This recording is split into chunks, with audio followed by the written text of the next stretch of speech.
Imagine losing your life savings to a fake tech job that seemed perfect.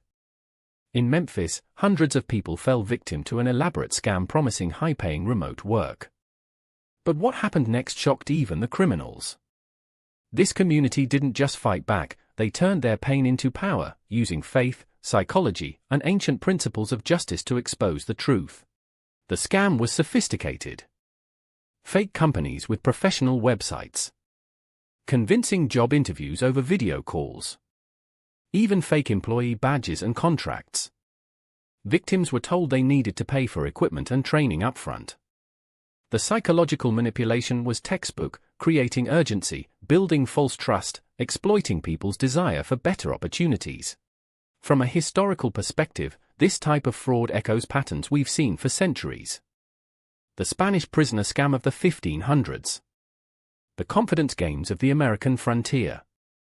What's changed is the technology, but the psychology remains the same. Scammers exploit fundamental human needs, security, belonging, hope for a better future. The victims weren't naive or gullible. They were nurses, teachers, veterans, single mothers, people facing real economic pressures. Modern psychology shows us that anyone can fall victim when scammers push the right emotional buttons. Shame and embarrassment kept many silent at first. That silence was exactly what the criminals counted on. But Memphis has something special. Deep community roots. Strong religious traditions.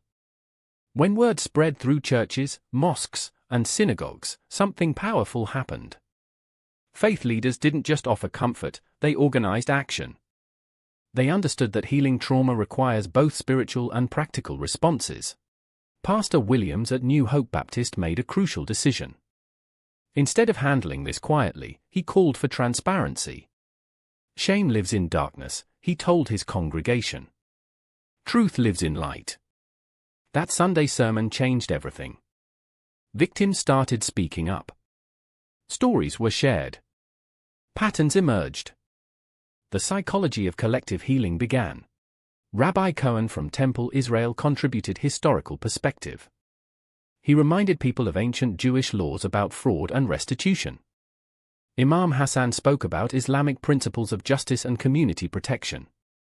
These weren't just religious platitudes, they were practical frameworks for action that had worked for thousands of years.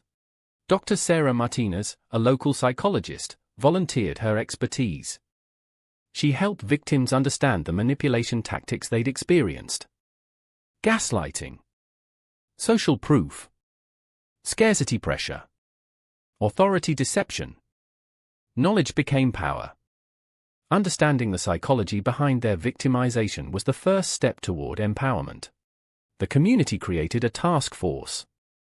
Victims, faith leaders, mental health professionals, and local law enforcement worked together. They documented evidence, shared resources, and provided mutual support. What started as individual shame transformed into collective strength. The scammers had underestimated something crucial about human nature. Their efforts paid off. Federal investigators got involved. Arrests were made. Money was recovered, not all of it, but enough to help many families. More importantly, the community had created something lasting.